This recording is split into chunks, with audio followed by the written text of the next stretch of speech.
To be a Steelers, consider others before you consider yourself. To protect your brother, even from himself. To give support at your own expense. And when wearing the black and gold suit of armor, make sure nobody desecrates it, disrespects it. Most importantly, we ourselves don't dishonor it.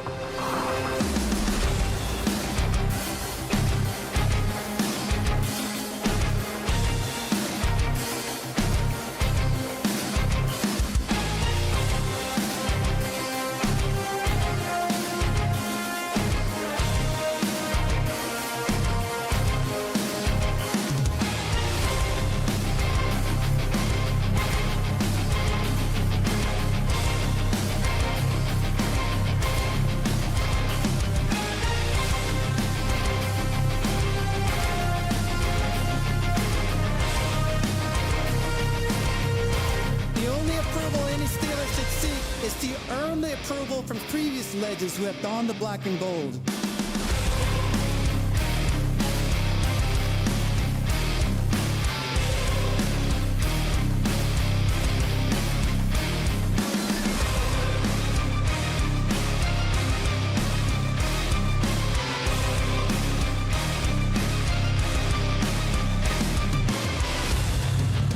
These virtues I learned while playing for the Steelers are what make the legacy of the black and gold timeless.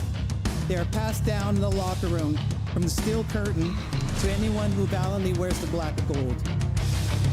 Creating a brotherhood that is deeper than money, business, and winning. To be a Steelers, consider others before you consider yourself.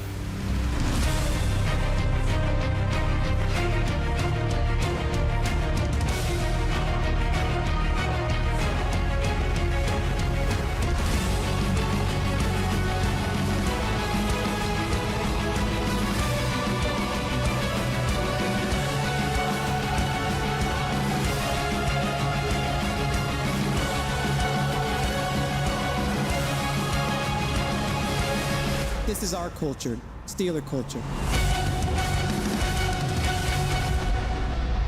Now, here are your hosts, Rob and Dan, the Steel Twins.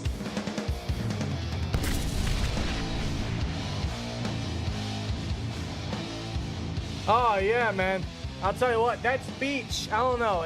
I get goosebumps every time I hear it, but that speech is very relevant at this point in time as we stand as a Pittsburgh Steelers fan, as we prepare for Week 15 on Saturday afternoon when we have to go up against the Indianapolis Colts, who obviously the Steelers have beaten every single matchup since 2008. Yep, we have tremendous history against the Colts. I believe we are actually 27-6 against Indianapolis altogether. We have their number. We have their number. Even in recent years when we faced them, and we've been constantly saying that history is going to have to be on our side, it has. And we're going to need it to occur again this upcoming Saturday. We have 2 straight Saturday games, so keep that in mind, folks. We are on a short week. We are off of a short week. We're on a little bit of a mini bye, which is very necessary for this team.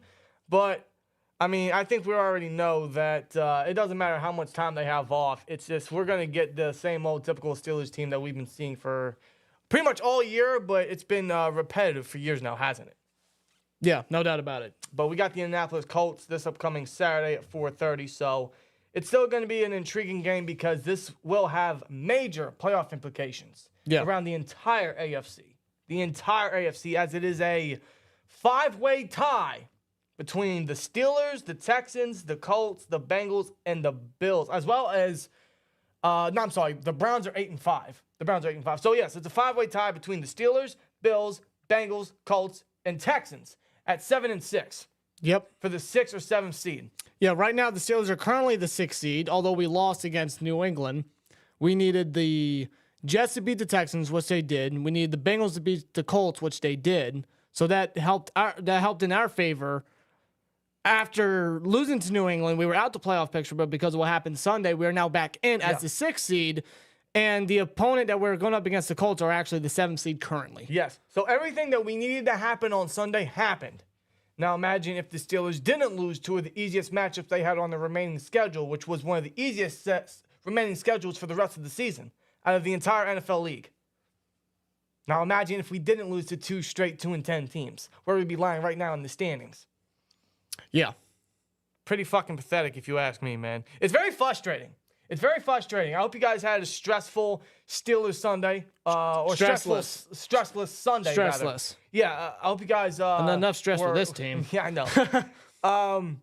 Yeah, I hope you guys had a great Sunday. Steelers stress-free, even though obviously it still sucked to see certain quarterbacks, backup quarterbacks, still put up points on the board and help other offenses, and seeing other offenses score and seeing, man, I wish we had, yeah, exactly. I wish we had that, you know what I mean? Yeah. But everything that needed to happen for the Steelers happened. It's just the fact that we still lost the last 2 games, and we cannot go on losing 3 straight in a game that has major playoff implications this upcoming weekend, this upcoming Saturday against the Indianapolis Colts. These are 2 teams that are really fighting for the playoffs. This is the most important time period in the entire NFL season, and the Steelers have already shit the bed. Yeah. At this point, it's stained, bro. You can't even clean it up. You might as well go to the furniture store and get a new one. That's how bad it is. Like Bobby Boucher's sheets in The Waterboy. I guess. I wasn't going to go there, but yes. We got to win this game. It's as simple as that. No, this is 2 teams right here that are riding on with backup quarterbacks. Indianapolis, most importantly, they've lost Anthony. Impressively, absolutely. They've lost Anthony Richardson since week 5. Gardner Minshew has had to step in since then, and he's been doing his job as a backup. Before they lost to the Bengals on Sunday, they were winning 4 straight. Yeah, keeping their season alive with Gardner in there. He's having a solid season, doing enough to win as the backup. He's doing his job. Yes, exactly. While our quarterback, Mitch Trubisky, our backup, quarterbacks, really, but Kenny's not going to be back till at least the season finale. Yeah, he will be back this season. But we got Mitch, and well, you can just tell by our expressions and our tone, we're not confident in Mitch Trubisky. No, because as you guys know, man, the Steelers and Colts have great history, and it's been more favorable on the Steelers side for a long time now, going on a decade and a half, as a matter of fact. However, this might be one of the few Steelers-Colts games I'm going into feeling less confident than the others. Because the Colts, man, they are just they're riding high right now. I know they're coming off of a loss, but, as the playoffs loom around, as it gets really important, they're going to have a fire lit under them. They're going to want to end their head coach's first season since being head coach. They're going to want to, do right by him. They're going to want to push farther and harder than they have all year, especially with what they've been going through all year with the Jonathan Taylor situation. Anthony Richardson went down. I'd love to see where the Colts would be if Richardson never went down. Yeah, Richardson was looking really promising early on until the injury happened. Yeah. But their new head coach is leading them in the right path. Shane Steichen, former Eagles offensive coordinator. And you see what he did with the Eagles offense the last 2 years, man.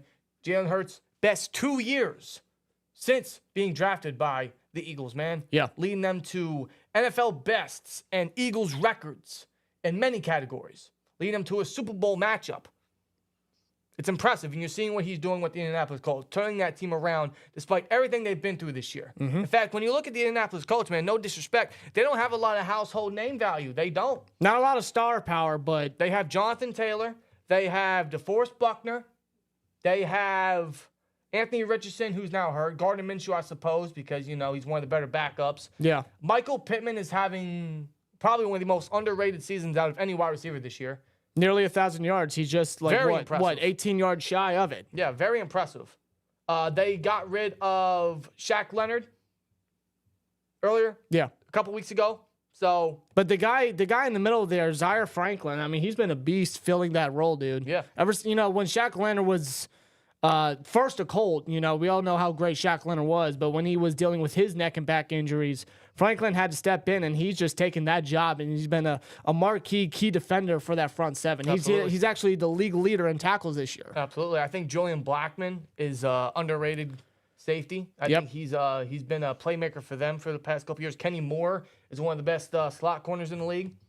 They got Juju Brents, also known as Julius Brents, in the second round earlier this year. Yep. I think, we were very high on him. A lot of us were, as a matter of fact, heading into this previous draft class. So I think he's going to be a nice corner for them in the future. So they got the pieces around them, man. And their their front seven, man, that rotation they've been going with Buckner and Kwity Paye. Yeah. Remember him? I mean, they've been just rotating well, and they've been getting to the quarterback. Yeah, quick stat with their front seven. Their defense altogether, I mean, they, especially throughout the second half of the season, their defense has stepped up tremendously. Like, they've done a very good job, especially at getting sacks. They're actually top 5 in sacks with 42. And that plays a big part because of the rotations they have on the front seven. 4 of their players have 5 or more sacks in that front seven. That's actually pretty scary. That actually scares the shit out of me, especially since we are continuing to start Mitchell Trubisky at quarterback.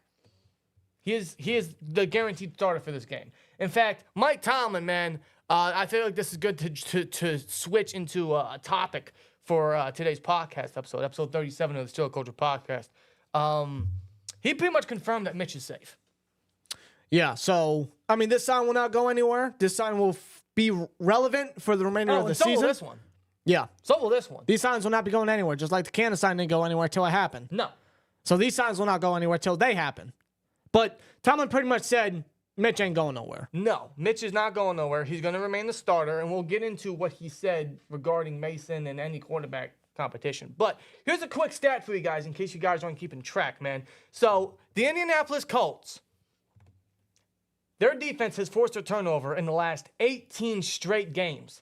12 more than the next closest team, which is the Dolphins. Yeah, it's pretty impressive. Actually, no, I think they're 7 now after last night. Still. Regardless. Still, though. Regardless. They have 10, 11 more games than the next closest team. The Colts have forced a defensive turnover in 18 straight games. And we have Mitch Trubisky starting, who is a turnover machine. We do not trust him throwing the football. And in his last 10, or if you want to count the Texans blowout, 11 games since stepping in at Steelers quarterback in any form or fashion, whether he started, whether he stepped in for Kenny because he got hurt, or whatever the reason was. Anytime that Mitch has stepped in at Steelers quarterback in 10 or 11 games, he has thrown 8 interceptions. Yeah, I'm fucking terrified. I do not trust Mitch. That scares the ever-living shit out of me. Turning the ball over has got to be, taken with such great caution. Big caution. They have got to protect the football. They have got to limit the turnovers. Protecting the football is a must. As we know, the offense revolves around the rushing offense, the run game, Najee and Warren, and that line. That's the goal to win this game. It's as simple as that. You don't trust Mitch. He's a backup quarterback. He's a terrible backup quarterback. As a matter of fact, last week he confirmed to me and a lot of people he cannot be the Steelers' backup quarterback for the foreseeable future. But in fact, I would opt out of his contract, which they just extended him this past offseason. A contract which made Mitch Trubisky the highest paid backup quarterback throughout the entire NFL. So, and last week, bro, I can't stress this enough. Yeah. He was so bad, and he showed that he cannot be our backup. I am seeing so many other backups in the NFL in more modern systems, yes, but I'm seeing more better backup quarterbacks all around the NFL. In fact, there are so many injuries at the quarterback position this year, it's concerning. yeah. But I'm pretty sure that a majority, if not all, of the backup quarterbacks for those teams are performing better than any of our quarterbacks this year. The list goes on and on and on. Yeah. And the most relevant is Tommy DeVito, Jake Browning, Gardner Minshew, and Joe fucking Flacco. Came off the couch 2 weeks ago, and he's now the starter for the rest of the way because of how he's been performing for the Browns. And Mike Tomlin, as stubborn as he is, continues to stick with Mitch as his starting quarterback with Kenny out for the majority of the rest of the season. He won't be back till after Christmas, where we're at the most important time period of the NFL season with the playoffs coming around. And where Kenny should absolutely step up. And every single game for the rest of the season has major playoff implications. It's must win. You already lost 2 of your easiest matchups for the remainder of the season against 2 of the worst teams in the NFL. So now you have every other game with major playoff implications with teams that are trying to get into the playoffs. Yeah. And you're sticking with Mitchell Trubisky. We're fucked. Geez, talk about fumbling the season, bro. This is what what's his name? This is what Mike Tomlin had to say about sticking with Mason or with Mitch Trubisky. This is what he had to say about Mason getting opportunities in practice or any talk or any discussion of a quarterback competition between the two guys. This is what he had just listen. He just hadn't had a lot of exposure in terms of in-helmet prep. And so I don't know, what do you mean when you say a fair evaluation of shot? I don't know that we evaluate practice performance in that way this time of year. He'll get an opportunity to get some work, and we'll evaluate that work and evaluate his readiness. But we're not, opening up competition and things of that nature. It's just not an environment for that as we work. Wow, so he's going to evaluate the evaluation of Mitchell Trubisky, evaluating his reads as a quarterback while he evaluates Mitchell Trubisky not leading this team to successful football in the most important time period of the NFL season. I guess he's going to evaluate that point. Wow. How many times is he going to say evaluate?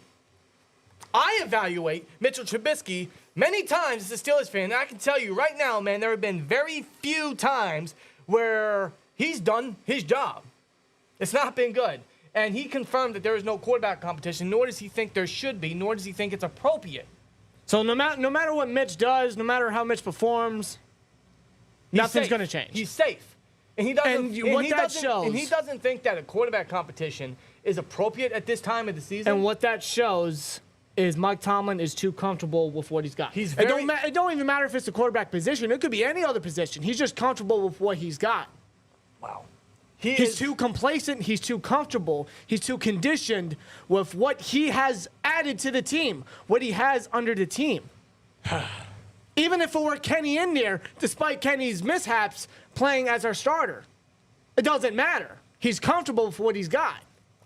And that's a problem. So he doesn't want competition in his quarterback room when both of his guys that are dressing up right now are backups? Both of his guys, which are, keep in mind, have first-round pedigree.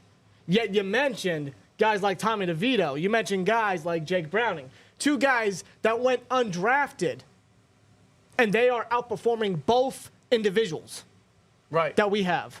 But he doesn't think giving Mason a shot is, first of all, earned, and he doesn't think that competition is appropriate right now when we are literally in the most important time period. And if I'm an NFL coach, or me just as an NFL fan, as a Steelers fan, I'm looking for the best possible guy to push this team to the max, to push this team to succeed. Mitch can't do that. He has never done that. He will never do that. Nope. He never showcased that. And he is just going to be complacent with starting Mitch for the foreseeable future and not giving Mason any chance or any opportunity. Yeah. I think that's unfair to Mitch or Mason. Mason. I think that's unfair. And I think that goes to show you where his priorities lie and the fact that there is no competition, not only at the quarterback position, but he's just, it just comes off to me as he is just complacent with who he's stuck with. Yeah, like I said, So he's comfortable. That comes off to me as he is just not only stubborn, but he does not recognize what poor play is. And that hurts for his football team. For a 17-year coach. He also said the same thing about Mason Cole. He said he doesn't think it's necessary to make a change at center. Why not?4Cole's been mis-snapping balls left and right. The guy has been terrible as a block. He's been terrible as our center. We're now talking about four of the top centers that are now declaring in the NFL draft. We're looking at them right now. I agree. You don't think giving a guy like Nate Herbig an opportunity at center? Or Hip Hop Faded says in the chat, why keep Mason on the roster then? Seriously. In fact, what is the point of practice if there's not going to be no competition to better each other? Or find the best person to help you succeed at any position. Better yet, quarterback, which is easily our weakest position right now. Yeah. As we head into, again, the toughest stretch, the most important stretch, with every single team fighting for playoff berths, and we are stuck with backup quarterbacks. And he's just going to stick with Mitch. It makes no sense to me. No. It makes absolutely zero sense to me. Tomlin would rather stick with a guy that is too scared to turn over the ball, too scared to make a mistake, rather than a guy that at this point has nothing to lose. No. Mason has nothing to lose. And many people have stressed it for weeks now.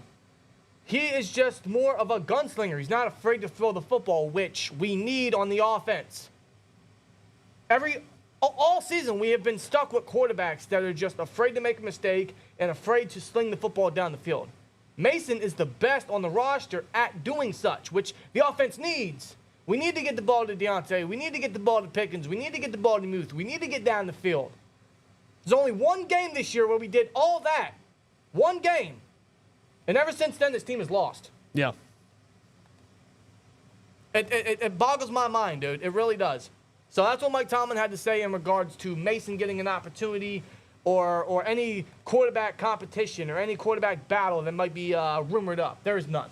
There is no such thing. No. Mitch is safe. He could throw 4 interceptions come Sunday or Saturday, and he would still start next week versus the fucking Bengals. Does Mike Tomlin have something against Mason? I don't know. You know, many people bring I don't know. Many people bring up the discussion that perhaps Tomlin doesn't play certain players because he doesn't want to be proven wrong. He doesn't want that player outsmarting Mike Tomlin. He doesn't want that player telling Tomlin he was wrong. I hear people say that sentiment all the time. And I got to agree with it. Mm-hmm. I hear it thrown around a lot about certain players. And with Mason, it seems like it's the most true. It really is. And I feel like it's appropriate to bring up this discussion because it's relevant to the argument right now. It's relevant to the discussion. And I know we said it many times in the past, but we're going to say it again. Mason was never given a fair shot. You do not count 2019 because with Ben coming back, he was never going to be the starter. It's as simple as that. He was never going to compete with Ben. Oh, he had his chance in 2019. No, he didn't. He had to start the rest of the season because Ben got hurt, and with Ben coming back, they were never going to sit or force Ben into retirement. No. Never. So Mason never got a true shot. And the one time he did, they got 2 first-round bums at quarterback. Big time. And the one time they can finally play Mason, they're rejecting it. They're not even entertaining the idea. They had 2 opportunities to give Mason that actual chance at being the starter for the Steelers, showcasing what he can really do. Considering that he is the longest tenured quarterback under the system, and Tomlin's still neglecting giving him the opportunity. Yeah. Now, again, he's not the future. He's not the solution. He is not the answer. But with what we have. We already know what we have in Mason. But with what we have currently, the guys ahead of him, Mason just gives us the best opportunity the rest of the way. That's just the way it is. Yeah. So, unfortunately. So, with what you got, with what we're dealing with, you just simply got to go with the best. Yeah. But unfortunately, Tomlin and the Steelers don't view that, and they're going to stick with Mitch. So, unless Mitch gets hurt, knock on wood, Mason is not going to be dressed or lined up with the Steelers starting offense. Not in any time soon. The only time he will is if Mitch gets hurt, again, knock on wood, or the Steelers get blown out again. Yeah, really. Which, at this point, any game is possible. We got blown out last week. And who's to say it's possibly not the Colts game? Colts have blown out teams. Even with Gardner Minshew at quarterback, they've blown out teams. Yeah, they've dominated when teams. Gardner Minshew is on, he can fucking play. He can play. He can run the ball. He can sling it. He's got targets. You know, even with Gardner in there, the Colts offense in general, they show a lot of fight and a lot of resilience. Yeah, they do. They show heart. They're competitive. They're tough. You know, I love how you say that because you know what a lot of that stems from? What's that? Tell me. Coaching. Yeah, that's a big part. That's a big part. I'm going to botch his last name. Look what Shane Steichen has done for the Colts. Steichen. Again, I told you I'd botch it. Shane Steichen. Look what he has done with what he has had to do all season. He doesn't have a number 1 target, but Michael Pittman is probably going to get 1,000 yards this game. All he needs is 16 yards. He's going to get that. Josh Downs, one of their rookies, is having a stellar rookie year. Alec Pierce has some very reliable hands on the team. Zach Moss, stepping in for Taylor all year, is having a very good season. Best season of his career. I mean, look at them, bro. They pretty much have. They're stuck with backups for the majority of their season. And look at where they're standing, bro. Yeah. That says a lot about their resilience, their competitiveness, and their coaching. They're able to get points on the board, dude, with what they got, with what they're dealing with. Yeah. They're averaging a little over 24 points per game. Yeah. And again, it stems from coaching. It stems from them having a modern offense, which we obviously lack, even without Matt Canada under his OC. It's still his scheme. It's still his system. It's still his plays. And unfortunately, the play callers still suck. Yeah. Yeah. Which goes to show you that no one, there is absolutely no one currently in the Steelers coaching staff that should remain next year. No one. No one. No, tear it all down, completely revamp it. Completely. You cannot go into next year. Considering that Mike Tomlin, although he should be gone, he should no longer be with this team. Art the Clown at this point. And no, not Terrifier. We're talking the owner. The owner. Art the Clown. That's his new name. Art the Clown.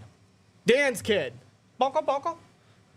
Considering that he more than likely will not get rid of Tomlin because he has too much faith in him, he has too much trust in him. Tomlin's got one more year after this season. His contract ends at the end of the 2024 season. I can't go through another year of this. So, neither can I. But if Tomlin wants a shot at being extended at least one more time in his career, coaching career, revamp the entire offensive system. Oh, I agree. But I don't believe he will because he's too complacent, he's too comfortable, he's too stubborn to make any sort of changes. He took forever. It took forever for him to get rid of Canada, dude. Yeah, it did. It did. It took forever. But according to Mike Tomlin said that was his decision only, not Art the Clown's decision. It was, I love that, by the way. It was Mike Tomlin's decision, according to Mike Tomlin. For one reason or another, whatever. If that is true, which I could wholeheartedly, I could very well believe it is, go to show how much power Tomlin has. Yeah, that's a huge, huge problem, dude. Massive problem. Yeah. So for this Colts game, yes, we're nervous. Yes, we're not feeling confident. And I wouldn't be shocked if the Steelers lose 3 straight. They have not lost 2 straight all year until they lost to the Patriots. They can continue to roll down that bad hill, a snowball effect, and it could stem onto a 3-game lose streak. And we can't because the Steelers, they obviously know the importance of this game and the stretch that we're going to have for the rest of the season, Mo. We got 4 games left. We got the Colts, we got the Bengals, we got the Seahawks, and we got the Ravens. Ravens are what, first place now? In the AFC. Are they the first seed? Let me take a look really, really quick. I believe they are. I don't see why not. Because I know the Seahawks are still fighting for a playoff spot. Yeah, they're 10-3, number 1 seed. They're running away with the division. The Seahawks are fighting for a playoff spot. So are the Bengals, and obviously so are the Colts. Yeah. And if we look at the remainder of the other teams that are fighting for playoff spots, which again includes not just us and the Colts, but the Texans, the Bengals, and the Bills, as well as Cleveland. The Texans already have that win over us, so they have that advantage in the conference. For the remainder of the season, they have Tennessee, who they have they faced already? No, they have Tennessee twice, as a matter of fact.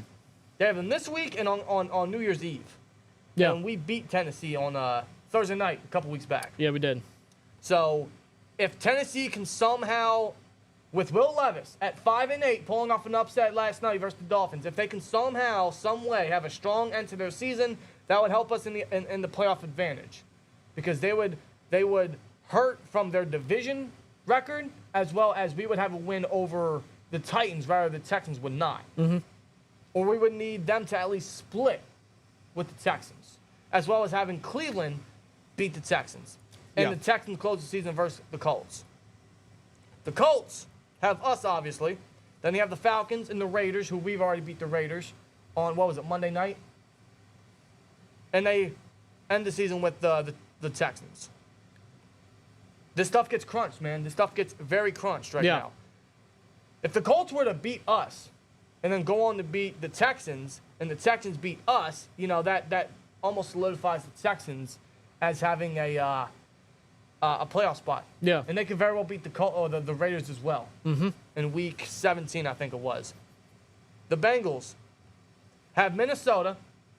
They have us, Kansas City, then Cleveland. Yep. The Bills, who are 7-6, surprisingly. Yeah. Shows you how unlegit they really are. They have Dallas. Oof. They have Los Angeles, New England, who we've lost to, and Miami. Yep. So if they beat New England, who they've already beat before, if they sweep New England and New England already has that win against us, that would put them in advantage as well. And of course, Cleveland, 8-5 with Joe Flacco. Who would have thought, right? They close the season versus the Bears, the Texans, the Jets, and the Bengals. And they have already beat the Bengals before. Yeah, they did. To open the season. So if they sweep the Bengals while we split with them, that gives them that advantage. And if they beat the Texans, and obviously we didn't, that would give the Browns a better advantage. Yep. So again, man, it's we controlled our destiny. And in a way, we still do. Crazy as it may be, after losing 2 straight games to 2 of the worst teams, we are still the number 6 seed. I think that really just goes to show how much of a dumpster fire the AFC really is. It's as simple as this: you win, and then you're in. Yeah, You just keep we are winning the and number you're in. 6 seed currently right now. All we have to do is win the rest of our games, but that's a lot easier said than done. And it would There's be- no, I'm sorry, there's no way in hell we win the rest of the way. We'd be in a much better, safer spot if we were to win 2 of the easiest games that we had the last 2 weeks. Instead, we lost both of them. Big time. So we still control our destiny, but we're going to need a little extra help because we already know we're not winning out. I see maybe 1, maybe 2 more wins. Maybe. If history's on our side, this might be one this Saturday. I don't know. Yeah. But obviously, we're not winning out, and we're still going to need a lot of help in the playoff picture. Now, we already know what the end result's going to be for the playoffs. I really don't want to see this team in the playoffs because we already know how it's going to end. It's going to end the same way the last 4 playoff matchups have ended. Yeah. Let's be honest. Let's be real, man. But somehow, some way, the Steelers are still in it, and we could be in a much better situation right now, but we're not. We're really not. That shows you the state of this team. That shows you the state of this coaching. That shows you how much change we really need, man. It really does. Yeah, big time. But we got the Colts, and the Colts are. I know they're coming off a loss, but they're kind of running a little hot right now. In fact, they could very well take the AFC South. That's still up for grabs. That is, yeah. That division is still up for grabs. So not only are they trying to fight for not only a playoff spot, but they're also trying to fight for home field advantage if they can still win that division. Mm-hmm. So the Colts got a lot to fight. I mean, so do the Steelers. Don't get me wrong. So do the Steelers have But- everything to fight But for. the Steelers are not a fighting team. They used to be. They used to be. No, because I stated, not just the offense, but the whole Colts team. They have a lot of fight and resilience. They're a tough team. The Steelers, on the other hand, they keep games close, mainly because of their defense. But the past 2 games, our defense has really been underperforming. Yeah. For how much they're being paid for, they're really underperforming. Oh, yeah. This is a game where the defense needs to step up big time. They need to redeem themselves. They need a bounce-back game. Yeah, this is where the defense is going to have to start playing defense. And this is where Mitchell Trubisky is going to have to be extra safe with the football. He was not safe with it last week, which the Patriots obviously rebounded with a touchdown. Mm-hmm. They responded with a touchdown. He's really going to have to be safe with this Very one. safe. Very safe. Well, the Colts defense with them getting sacks and Well, they have 22 turnovers this year? something like Probably that. more than that. I'm going to search that up real quick. They have a total of, 13 interceptions. Julian Blackmon and Kenny Moore have a tie lead at 3. Yeah. So they have 13 interceptions with 16 fumble recoveries. Holy shit. Wow. They have forced a turnover in 18 straight games, like we stated earlier. And Mitch, man, just he struggles at being safe with the football. There's not been many games he stepped in as Steelers quarterback and has not turned the ball over. 8 interceptions he's thrown when stepping in for 10, 11 games as Steelers quarterback. Not good. Not good. That scares the shit out of me. So for this one, obviously, you got to run the football. It feels like the past couple of weeks we've ran the ball well to start the game, and we've kind of abandoned it because obviously we were down by so much. Doesn't make sense. It doesn't make sense. But Why step away from the one thing that is the only thing, the only thing on offense that is working, that's clicking, which is running the football. getting you down the field, that could honestly get you the freaking touchdowns. Yeah. So, again, there are no expectations with this offense. We just hope that Mitch is safe with the football and we can use the run game to try to milk the clock and maintain possession of the game and keep the defense fresh as possible, especially with T.J. Watt and Alex Highsmith still in concussion protocol. Nick Herbig, the Wisconsin cat, might get his first career start, which is a little exciting, but Highsmith and Watt, either of them out, sucks. Now, that's a big loss. Definitely a big loss. I mean, our edge depth has massively improved compared to last year. It's great. Golden and Herbig are great additions. But, I mean, we're talking about Watt and Highsmith right here, the dynamic duo, Right. High wattage is the nickname we like to give them Yeah. because they're that impactful. They're that great as an edge duo. So And hopefully they can be able to clear the protocol before Saturday Right. because having them on a defense is crucial. Absolutely. And the defense, they are still good at forcing turnovers. They are. And Minshew has thrown 8 interceptions this year since stepping in. 8. which sounds pretty rough. He's a backup quarterback. It's kind of what you expect. He's thrown 8 interceptions, so he's not immune to not turning the ball over. And we got to be able to take advantage. We got to be able to get turnovers and put the offense in good field position, because it seems like that's the only chance we had to win the game last week, which was when Michael Walker got that interception thanks to Atlanta Roberts, which is why Miles Killebrew got that block, which put the Steelers damn near in the red zone on back-to-back drives. Yeah. And they only scored on one of them. Mm-hmm. So we're going to need the defense to create the turnovers again, and hopefully the offense can take advantage for once.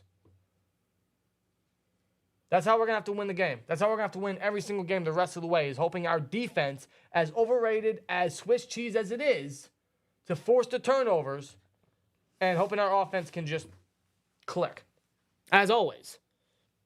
It feels like we're saying that every freaking week. Run the ball, force turnovers, and take advantage of those. I mean, it's simple football. It's football 101. It is. But for the Steelers, it's repetitive every week. But it's true. It's the only way that we have a shot at winning. Yeah. If you just watch the games, that's exactly how we win the football games. Yep. So we're going to need it to happen once again, and the rest of the season, truly. But especially this one, because this if we lose this, not only does it hurt our conference record and our conference advantage for the playoff, for the playoff standings, but it altogether hurts our playoff chances. So this has major playoff implications, man. We cannot go into Indianapolis On the road. Because the rest of the way, we only have one home game. That's next week versus the Bengals. But the rest of the way is road games. It's also 3 of the last 4 games are conference matchups. We can't be losing these conference matchups. No. We already lost one to the fucking Patriots, which it still hurts us. If I were to It still hurts check, us. Because there are teams that are in the same predicament we are with the record and playoff implications that have beat the Patriots, that have beat other teams that we have lost to. yeah. They have that over us. They They have the conference record over us. If we continue to lose against conference teams, that's only going to weaken our playoff chances, which, again, I'd rather not make the playoffs because we already know what the end result's going to be, but it's just a matter of the fact that Steelers, that should not escape. That should not,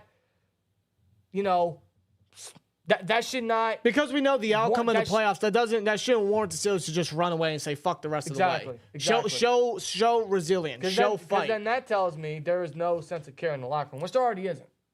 No, and the Steelers' record conference this year is 5-4. Right. So it's one way or the other for the Steelers. Right. At this point. Ricardo Green, the second with a $5, says, "Love you guys, but unlegit. You're about to see how legit we are. Do the Steelers really want to see us in the playoffs?" No, I don't want to see Buffalo in the playoffs. You kidding me? That's a blowout waiting to happen. Anytime we face any really good team in the playoffs or any good team in general, we typically get blown out. We get out-coached. So, no, I don't want to see you guys in the playoffs. But Yeah. when I mean unlegit, I mean you guys aren't Super Bowl contenders, not the way we thought they were going into the season. Josh Allen is having one of his worst seasons, and you guys got a hot win versus the Chiefs. Good for you guys. Believe me, I want to see the Bills succeed. It's been a long time. You fans deserve it. Josh Allen deserves it. Diggs deserves it. Sean McDermott deserves it. But they are really losing that open window on their Super Bowl chances. Yeah. And this was probably the best year to do it. And they are in a similar situation we are. Now, I know the Bills are dealing with injuries, especially on the defense, but left and right, I mean, they've been losing games. Josh Allen's turnovers don't help whatsoever. No. If like half of those turnovers or interceptions he caused were taken away, then we're looking at the Bills as possibly a 9 or 10 win team. Yeah. If we're being real here. Buick in chat says, "We need our wide receivers to be less childish and more of the team." I agree. 100% I agree. We have lost that in the locker room for many years. Several years, man.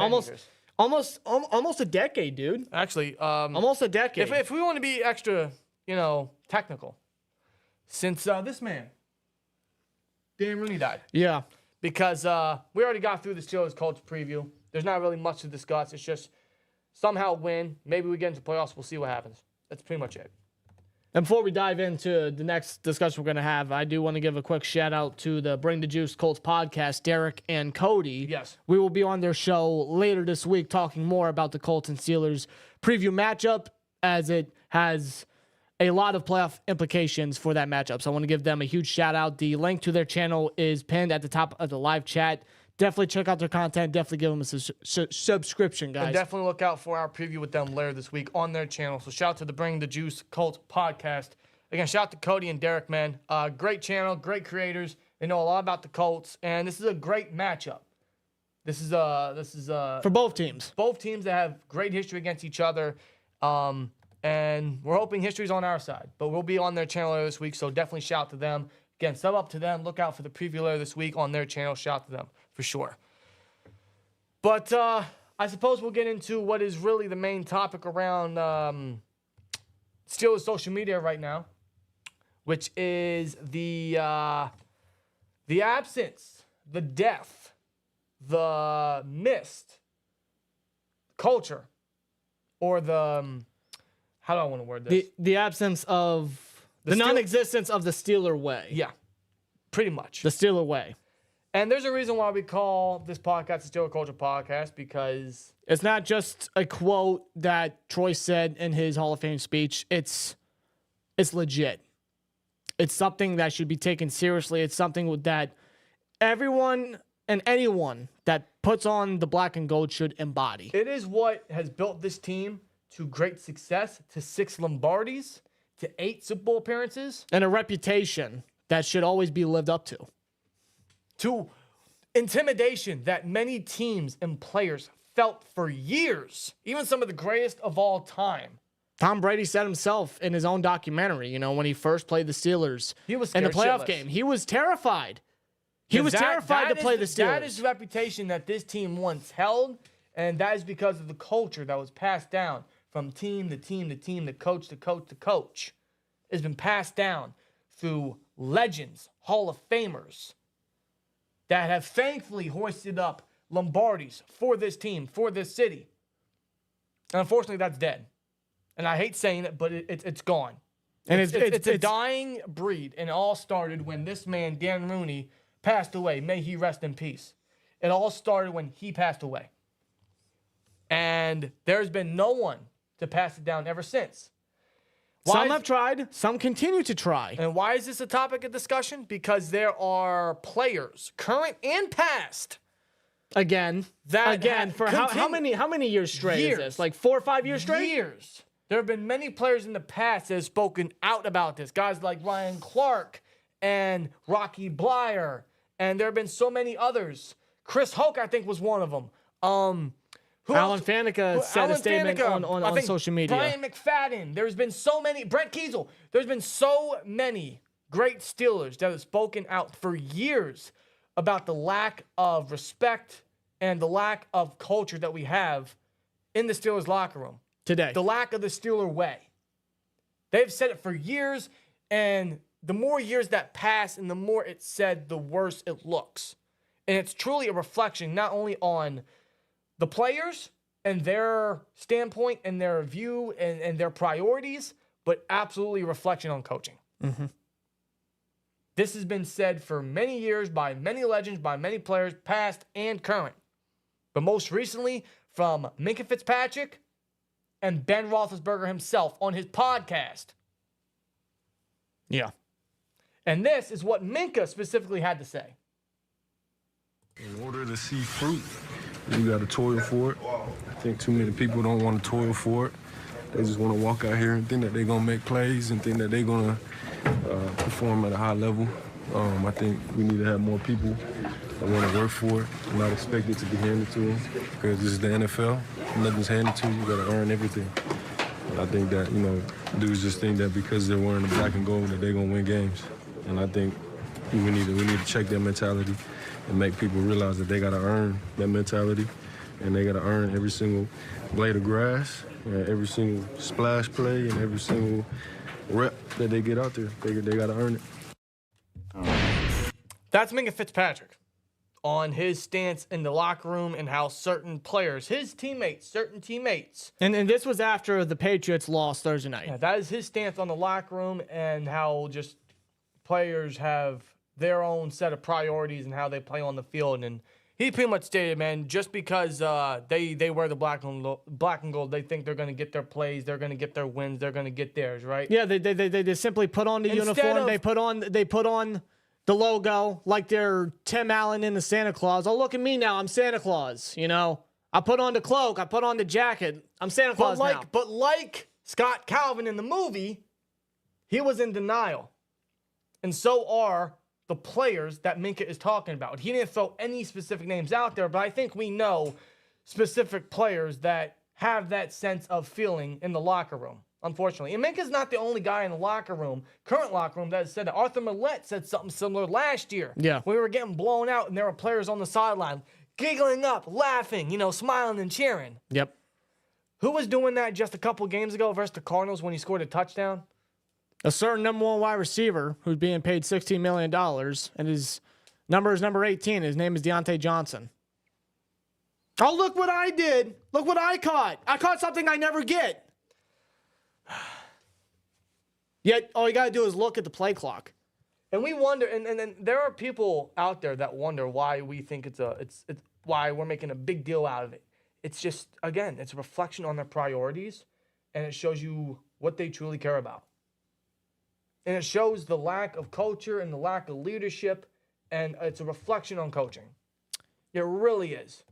It really is. Now, because Ryan Clark, he was on the Pat McAfee show just yesterday, and he talked about the steal away.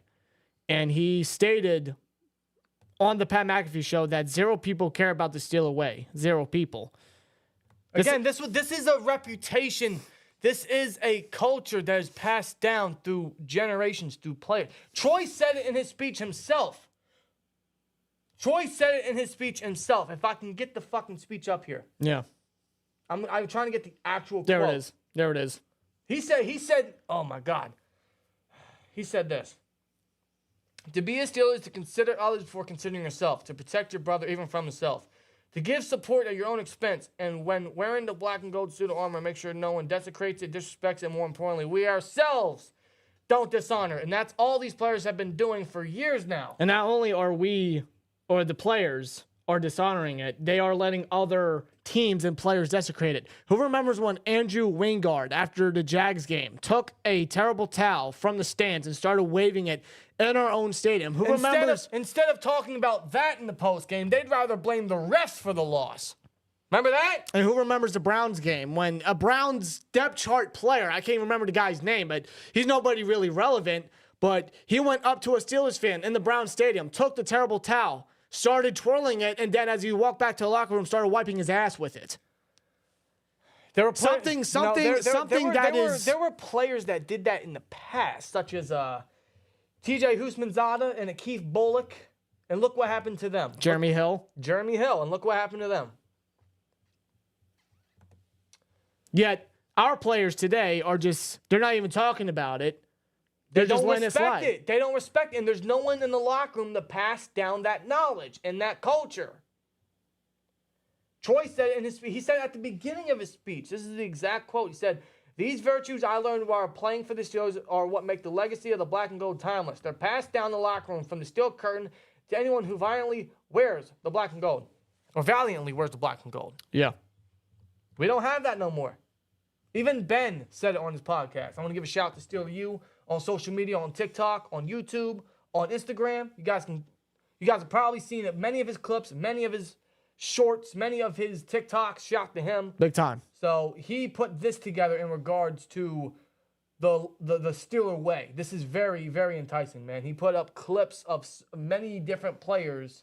And this is from not just this year, not just recently, but many years in the past. Maybe the tradition of the Pittsburgh Steelers is done. One thing is talent can win a championship, but culture is what builds dynasties. The Steelers have gone away from a little bit. I think that, dudes just think that because they're wearing the black and gold that they're going to win games. You need someone to stand up in that room on offense and be like, hey, this isn't what it means to wear the black and gold. One more. I'm just tired of stuff. And weed out the garbage, man. Don't let garbage infiltrate your team. In order to see fruit, you got to toil for it. I think too many people don't want to toil for it. They just want to walk out here and think that they're going to make plays. But I just feel like people aren't afraid to play the Pittsburgh Steelers anymore. isn't that fucking true? No one is afraid to play us no more. No. We don't have that intimidation factor like we used to. No, and that's why other teams are just going into our own stadium, and we're going to our own fan base and just taking their shit and just making a mockery of it. And we're very aware that those days are done. It's literally a dying breed. When we say dying breed, it means there are very few players that reflect that now. Yeah, because it's Minka, it's TJ, it's Cam. Yeah, Ryan Clark said that's it. Who else can you add there? Ryan Clark said, when I say zero, I don't necessarily mean it literally. You know, guys like Minka, Watt, and Hayward, they represent that. But outside of that, in the locker room, in the meetings, nobody else represents it. No. He pretty much stated that there are people in that locker room that think just wearing those colors entitles you to wins, and it doesn't. You can't will wins in the league. And when a guy comes out after only 2 losses that says people need to approach it differently, they need to work differently, that's because he's seen things around that locker room, around that practice field, in those meeting rooms that doesn't lead him to believe everybody's putting their hand in the pile the same way. And that was said by Pat McAfee, you said? Ryan Clark on the Pat McAfee show Well, yesterday. Ryan Clark, who literally lived in the prime of that fucking culture, knows what he's talking about. He lined up right beside one of the greatest safeties of all time, who time after time after time, and even seen it in the podcast intro for his Hall of Fame speech. You've seen it in the Steeler U clip. He's constantly saying that dynasties are what win you championships. Yeah. Why do you think the 70s team was as legit as they were? Yeah. Because of the culture that they had, that Chuck Noll put in there, and input into the minds of the talent that he brought in. And what we mean is that was passed down to Cowher, who was already a Pittsburgh native, so he understood it probably better than many people would think. Cowher understood it. The players that he had inherited his knowledge of the team, his respect for the team, his respect for the ownership, and the intimidation factor that Cowher brought to the team. Yeah. They respected him. They respected the team. They respected the ownership. They respected the history, and they played like it. And that continued down past Cowher with Ben through the early Tomlin era. And it seems like Ben was the last remaining guy that led that pack and of the Steelers' way. And I will say this, it's Ben was the last leader on the offense, obviously. Yeah. And he himself, I will say, didn't do a proper job of passing it down to certain individual talent, but he definitely tried. He did it with Pat. He did it with Najee. Najee's frustrated himself. Najee's one of the few offensive players, and I would even say leaders, if you want to pick a leader on the offense, maybe Najee. Yeah. He's one of the few that truly understand and respect and represent that way, that Steeler way. And Ben passed that down to guys like him, and I'll even throw Muth in there because he loved Muth. Yeah. He tried that with Deontay. Deontay couldn't give a shit. No. And I think that's very, very evident when you see Deontay out there. Yes. Especially with how Deontay's been, not really giving his best on the Warren fumble, just walking out there, not doing anything, not giving his best effort. The touchdown that he got against Arizona, just celebrating, dancing, because he got a freaking touchdown. Yep.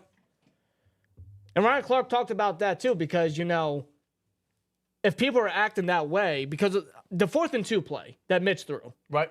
He threw it deep to Deontay. Deontay was 1-on-1. He gave Deontay that shot. He overthrew him, obviously. But Ryan Clark pointed out that if a player like that, like how Deontay's been acting, if he's acting out that way, why are you giving him that opportunity when he hasn't earned that opportunity?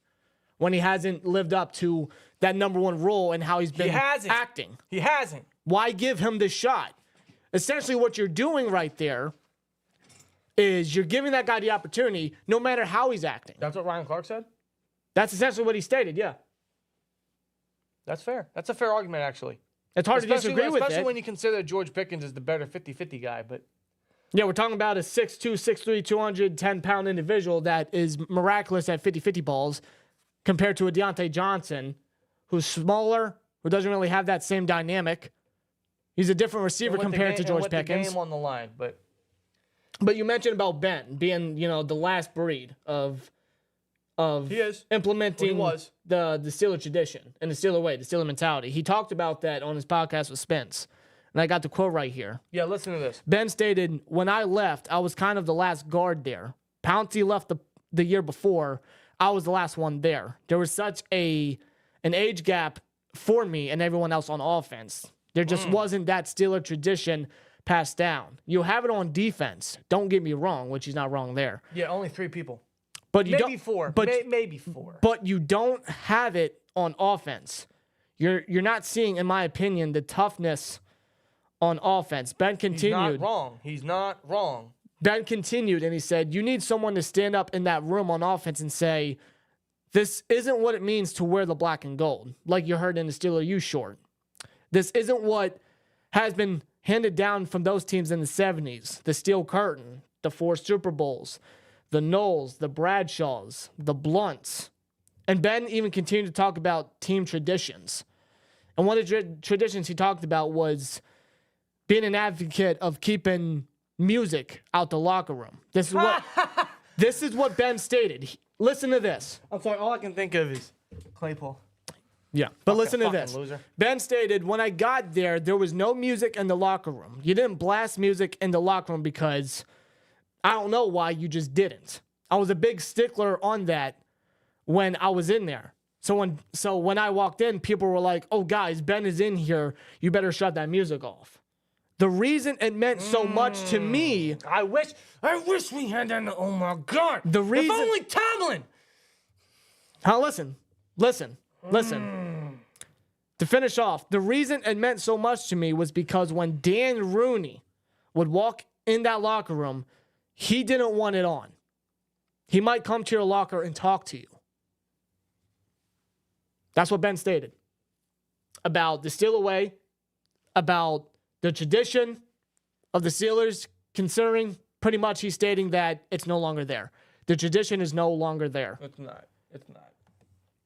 And what he means, and the reason we keep bringing up the Steel Curtain dynasty and the 4 Super Bowls and Bradshaws and Knowles and Blunts and guys like that is because that was our reputation. We had a successful. I know, I'm getting to that. Yeah. We had a great, successful, intimidating reputation for years, right? That is no longer reputation. That is now history. That's in the past. That is dead. That is gone. Yeah. That has not been passed down for many years now. Ben was the last line of defense for that, and he tried with certain guys. And he was right. There was an age gap. And as we grow farther into this shithole we call Earth, people get dumber. People's priorities are not in the proper order, and they just don't have respect for shit no more. No. It's as simple as that. That's just how we have advanced as a society, as humanity.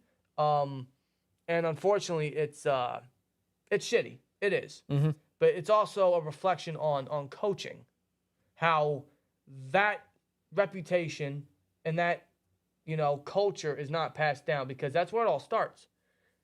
If they don't respect you, if they don't fear you, they're going to do whatever the fuck they want, which is why things like music is played in the locker room. Yeah. Which is why people say that Tomlin is a best friend rather than a head coach. Because once they view you as a friend, as a best friend, or whatever, they don't respect you. Yeah. Now, Tomlin is very well respected around the league, but he doesn't bring that intimidation factor in the locker room. Not like a Knoll, not like a Bill Cowher. Who I think was Bradshaw. Bradshaw said it himself, we feared Chuck Knoll, which is why we played great for him. Yeah. Same thing with Cowher. Cowher is one of the most intimidating coaches in NFL history. It's hard to see why he is. It's hard to see why that is, rather. Mm-hmm. It's not hard to see why that is. Yeah, it's not hard to see. But yeah, with Mike Tomlin, that's I feel like that's died in the locker room, especially after Ben left. No, because I remember after the Cardinals game, I read something online that apparently Cardinals, I don't know if this is true. It's just something I read, but I wouldn't be surprised if it's true.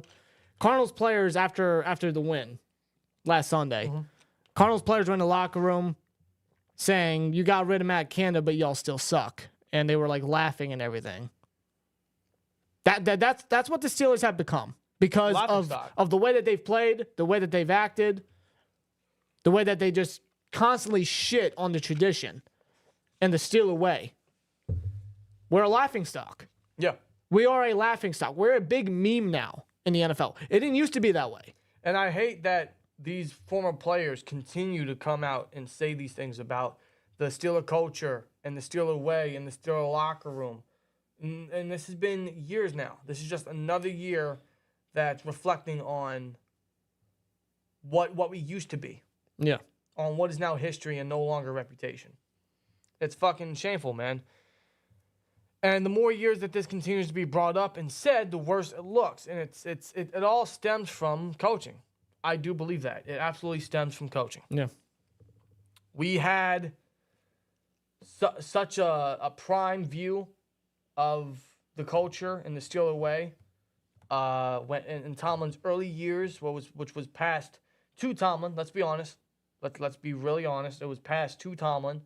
And then when all these legends and all these guys started to fade out, they started to age and they started to retire, and we're starting to see some of them in gold jackets now in Canton, right? It just got worse and worse and worse. More drama stemmed in the locker room. There was less leadership, less respect. And now it's a continued trend. Yeah. You notice that? A big continued trend. It's a continued trend. That's how I view it. Is the more we see this, the more we hear it year after year.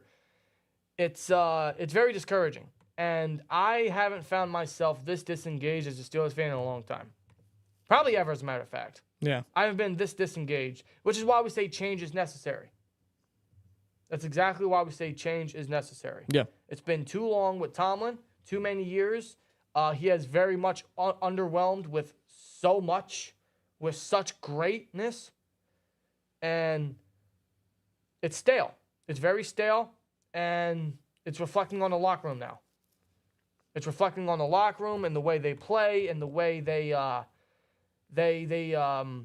act, their priorities. Yeah. And just truthfully, like their I don't want to say drive, but more of their motivation. You notice like there's not many people in the locker room that just don't have any motivation to play to a great level anymore. You notice that. It definitely comes off that way on the field. A lot of these players, like, especially when it should matter the most right now, the 4 games remaining we got, playoff implications, where we lie right now in the playoffs or the 6th seed.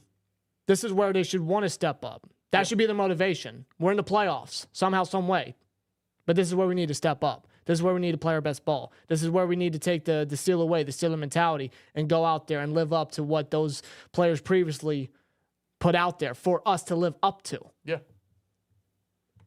And they're not doing that. They don't have that mindset. They don't have that mentality. No. Win or loss, it doesn't matter. Or even how. You know, how they lose, how they win, it doesn't matter. They just go into the locker room and continue the same stuff that they do. Because it goes back to what Minka said, where they just wear the black and gold and they think that they're going to get theirs just because of that reason, when that's not the case. You still got to earn it. It's a reflection on talent, and it's much a reflection on coaching, man. It's unfortunate. And I hate that I keep hearing these legends, these former players, past and present, still speak this shit out. No. Because they're just like us. When they're done playing, they become fans. They become fans. And they want to see these players that are now replacing them, that are taking this team, and they're not living up to the tradition. They're not living up to that culture. And I find it interesting that Ben, in retirement, is really speaking out on the Steelers' negatives, and he's been 100% with them. Very 100%. He has been. On a lot of things he said, but especially on his most recent podcast. And that started with Minka's comments. Started with Minka's comments in the locker room after the Thursday night loss versus the Patriots. It's fucked up. It's very depressing, actually, when you really think about it, because, again, man, we understand that those days are gone, and we're never going to get them back. But that's also why we asked for change, because it's necessary. It's very much necessary. Yeah. We need a new sense of life, a new sense of desire in that locker room, and I think it's going to start with coaching. It's going to start with coaching. We need modern change. It's been too long. Unfortunately, that's not going to happen because the Steelers and Art the Clown are too much in their ways. Hell, he said in his not most recent, but in the January interview he did on Steelers.com when he discussed Matt Canada and Mike Tomlin, he said that he trusts Mike Tomlin and he thinks he can give us the best chance to win more championships, which obviously he's delusional. And I hope he still doesn't feel that way. But knowing how he's led this team since his father passed, there's no reason to believe he's changed his mind. No. And until that happens, until he changes his mind, there will be no change with this football team. It's unfortunate. And it just doesn't stem from coaching. It absolutely stems from leadership as well. Yeah. It absolutely stems from leadership. And on offense... That's where it really starts. And on offense, there just is no leader. There isn't. There's no prime leader. There's no big leader. There's no guy that can put that mentality into these players. No. When you have a leader on offense that can do that, then maybe we're talking differently, but we don't have that. No. We don't have that whatsoever. Ben even said something, kind of like that. He said maybe the tradition of the Pittsburgh Steelers is done. Maybe it needs to be formed in a new kind of way. Maybe that's the case. But I think the only way that new kind of way happens is when everything gets completely changed. Yeah, everything. And that's what needs to happen. And we wish for that day, and we hope that day comes sooner rather than later. But we're not anticipating that to happen because Tomlin's still on the contract one more year, and I doubt they're going to fire him after this season. They're going to stick with him, they're going to stick with Kenny, and we're going to get a repeat next year. Mark my fucking words. You can clip this, you can bookmark it, you can make this as a receipt, whatever the fuck you want. But I've seen this team, I've seen Tomlin lead this team to the same result the last 5-6 fucking years. So I feel right in that assessment. And I'm saying this with 4 games left in the season. Yeah. God. This team used to be something, man. All we ask is for competitive football. That's all we ask for. We're not asking for, 13-win seasons. We're not asking for whatever. We're just asking for competitive Steelers football. Yeah. Like we used to do. Like we used to be. We know the culture. We know the mindset. We know the mentality. We know that the way is not going to bleed back into the locker room. Those days are gone. But the competitiveness, I don't know why that died as well. I don't know where that died. Not just competitive football, but consistent football. Yeah. I remember first game without Matt Canada, Bengals game, Kenny had a good game. Youth broke out big time. It was a solid offensive performance. No, he doesn't. And we said, it's a step in the right direction. We just need consistency to be key. This time without no Matt Canada. They threw that right out the window as soon as they stepped on the field against Arizona. And that was the biggest example that we needed change in the locker room. If you didn't already think it, if you didn't already know it, and then it continued continued after that because there is no excuse because Canada's gone now. So who does that fall on? How does all this from years past and it being repeated in a continued trend, game after game, year after year, for how many years now? Yeah. This stems from so much for so long, and there's a common denominator and all that. And we saw that against the Cardinals, and we saw that again against the Patriots. How many more times are we going to have to see that the rest of the way? Is it going to happen against the Colts game? Probably. Hopefully not, but probably.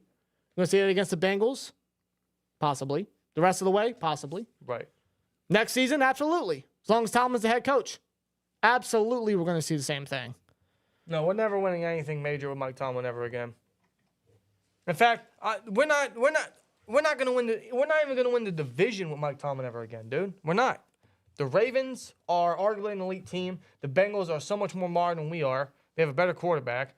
The Browns are more modern than we are, and they're having much success with 4 starting quarterbacks this fucking season, winning with all of them. After that Bengals game, man, we were riding high on the momentum wave, bro. That's another thing that stems into the locker room, and it's a reflection on coaching, is the way he is just so complacent with just winning the game. He doesn't care how we win. He doesn't care in what fashion. as long as he gets the win, he thinks that's good enough when it's not. The point is to better yourself. If you're not trying to better yourself, what the fuck are you playing for? As long as they win, they think that's great success. As long as they win, they think everything is right in the world. And that stems not just from coaching, bro. It bleeds into the players too. Because they think, hey, how many times did we get wins, ugly wins, and you've seen many players on social media grab their phones, go live on TikTok or Instagram, start dancing in the locker room just because we won a football game. And a couple times you see Mike Tomlin get involved in there. It's a reflection on coaching. It's what he allows. That's his mentality. As long as we handle business and win the football game, we're fine. When we're not. Because you've been winning in the same fashion for too long and it's won you nothing. And that bleeds into the players' mentality and their priorities and the way they feel, the way they think. It's poor leadership. And I think some of that has now bled into some of Steeler Nation. Some fans are very comfortable and competent with just that. Tomlin not having any non-losing seasons.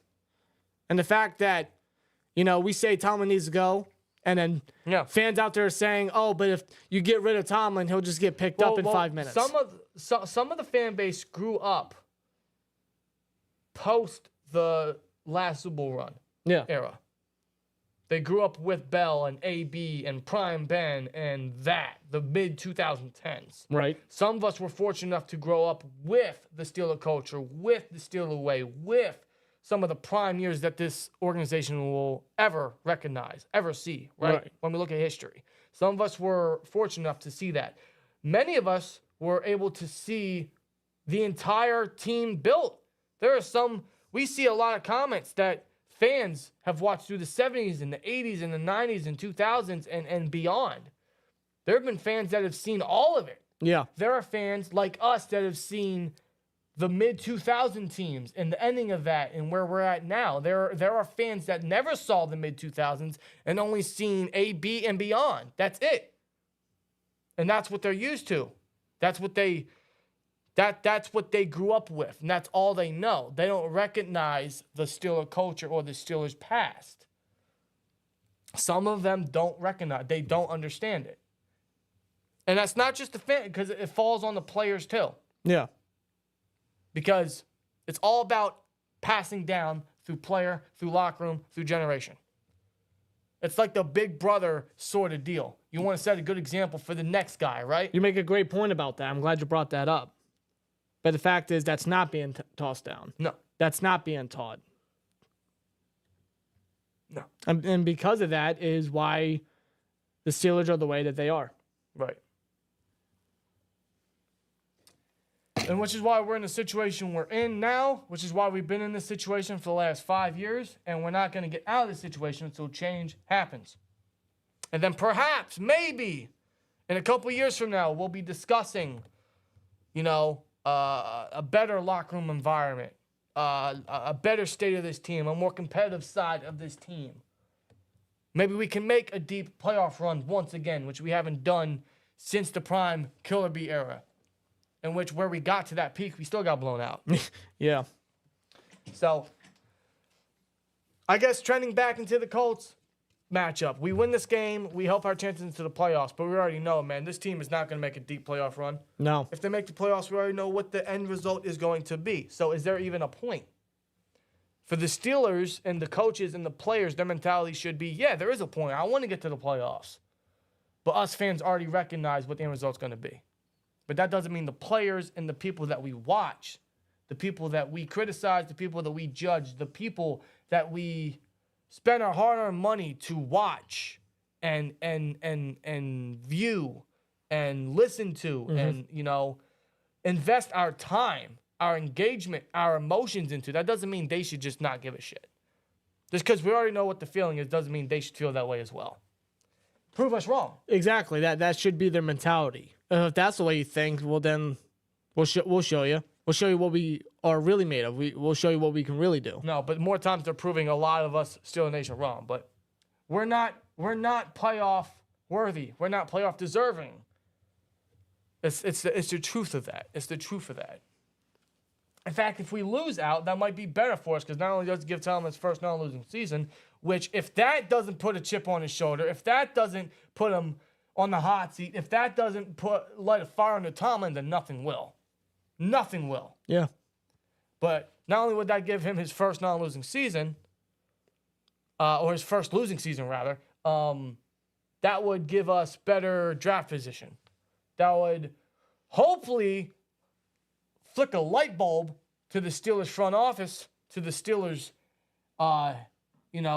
head guys to make the necessary moves. That might be what this team needs. Because obviously the Steelers, let's be honest, man. Let's continue this discussion. The Steelers and their franchise and their owners and the front office, they haven't felt that type of season before. They haven't seen that since 2003. They haven't had a bad season or a losing season since then. So thus, they're not used to it. But because of that, that should trigger them to be like, hey, that's not acceptable here. That's not what we settle for. That's not, first of all, that's not what any NFL team should settle for. I know that's, obviously inevitable in many, many teams, in every team. But for the Steelers, that's not acceptable here. But what my fear is they're going to be complacent in view as well. Out of 17 seasons, he only had one losing season. That's not too bad. When in reality, that should be the reason to make change. Because, fine, you're complacent with having non-losing seasons. You're complacent with not having a playoff win since 2016. You're complacent with the same exact season for the last 5 years, despite how many OC changes, despite how many quarterback changes. Yeah. You're complacent with that, right? Whatever. Fine. Be you. Be wrong. Whatever. You're complacent with that. But to have a losing season for the first time in 20 years should give you every fucking reason to make changes. So, yes, if we lose out, that should be a blessing in disguise for us, right? But I don't get that sense in the locker room. I don't get that sense in the front office. I don't. That should really give them every single reason to want to make the change, to make the necessary moves. But they're just, like you guys say in the chat, man. Exactly. Complacent. Complacency is the new standard. Hell, Mike Tomlin said it in his postgame. Because this is what we do. This is who we are. Yeah, Greg, the rest of the schedule is pretty tough. Every single team is fighting for a playoff spot. Yeah. Including us. But out of every other team, I think we are just the least competitive. At this point, I would say the least deserving just as much.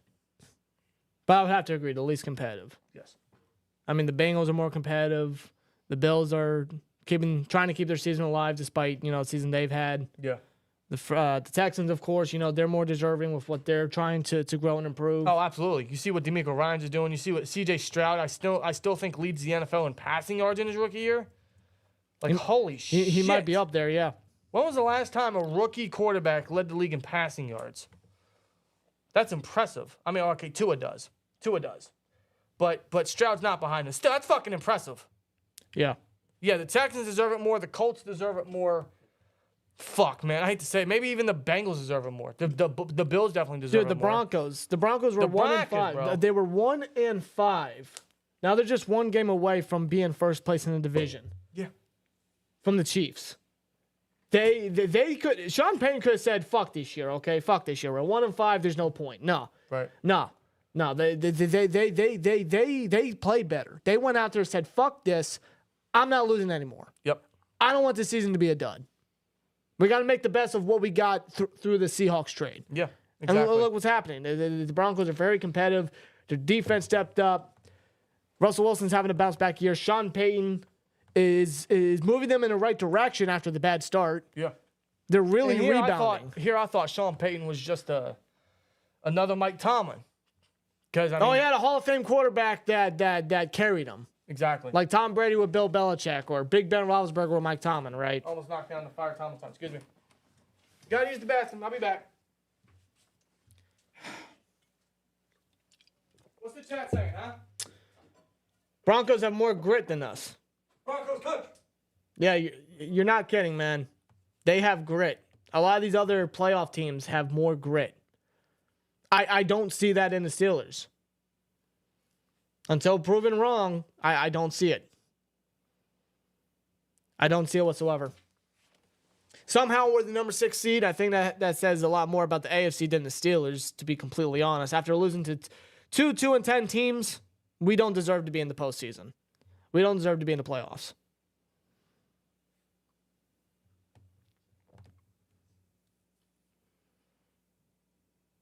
Even the Patriots deserved it more based on that last game. Zap torched our defense, bro. 3 touchdowns to Hunter Henry, bro. I mean, that's upsetting, bro. Bailey Zapp, who didn't come into that game without a touchdown. He came into that game without having 1 touchdown. Yeah, playoffs? We talking playoffs?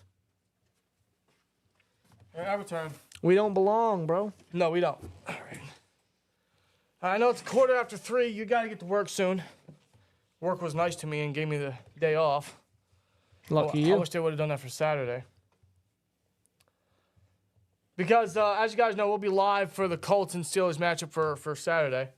Although I will give you guys fair warning, I don't know if I'm going to be able to make it, or if I am, how far into the game I'll be able to show up. Yeah. I'm hoping it's one of those easy Saturdays where we come in for a few hours, deliver to lazy people, and we can be out by like 3 or 4 o'clock. Yeah. It was like that this past Saturday. What scares the shit out of me, because I wish last Saturday was this Saturday. So I fear this Saturday is going to be very heavy. But hopefully I can get out in time for the game, or hopefully not too far into the game and still make the stream. The plan is, Rob, you're still streaming, right? Yes. Okay. Of course. So if I can't make it because of work, he's still going to be doing the play-by-play for you guys, giving you the live reactions, and hopefully I'll be able to... This is why Twins exist. Yes, exactly. This is why Twins exist. Exactly. One guy's one Twin's busy. One Twin can do can keep the train rolling. Yeah, I'm gonna see if I can make a deal with work to see if I can get out right before the game. We'll see what happens. I'm gonna try my hardest. Don't get me wrong, guys. I'm hoping it's just one of those easy Saturdays. I ain't gotta worry about it, or hopefully work can do me a favor and get me off in time. Yeah. Regardless, the live reactions are still going to occur, and we'll see if I'm lucky enough to make it with Rob.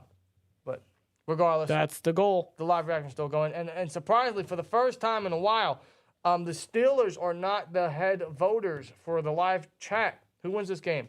50-60 and say the Colts. Steelers, it wouldn't surprise me one bit, because whenever we think Steelers will not win, there's no way in hell Steelers pull it off. Yeah. We felt that way in 2020 against the Colts when we lost 3 straight. And I'm sure we felt that way last year before the Colts game. Yeah, that's true. You know, no way. There's absolutely no way.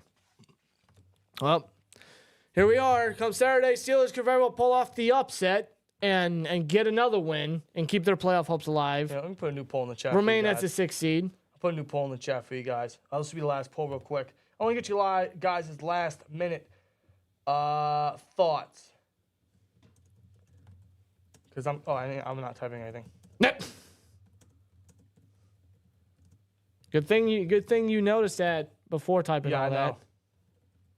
Why are we starting Mitch? Because we paid him for some reason. Because the Steelers are stupid. That's why. Highest paid backup quarterback, bro. We got this is a little alliteration lesson. Stressful, stupid Steelers. Yeah. SSS. Stressful, stupid Steelers. Why does Tomlin insist on keeping Mitch in the game? I don't know. Maybe he doesn't want to be proven wrong about Mason. Maybe he hates Mason. I have no clue. Chuck says because Tomlin hates Mason. Chuck said that? In the chat, Chuck Rambo. Oh, I thought you okay. Who the hell did you think I was talking Said about? Chuck's. No. Chuck, like Chuck Corfor? No, no. I thought he said something. No. I said Chuck, not Chuck's. Sorry. Well, regardless. Yo, if that came out, Chuck's is fired. He's done. Well, he's already done, but he would no longer have a roster spot. It wouldn't surprise me if Trace McSorley were to be activated from the practice squad and then Mason just gets a healthy scratch. Right. If that were to happen, I mean, something's up. Well.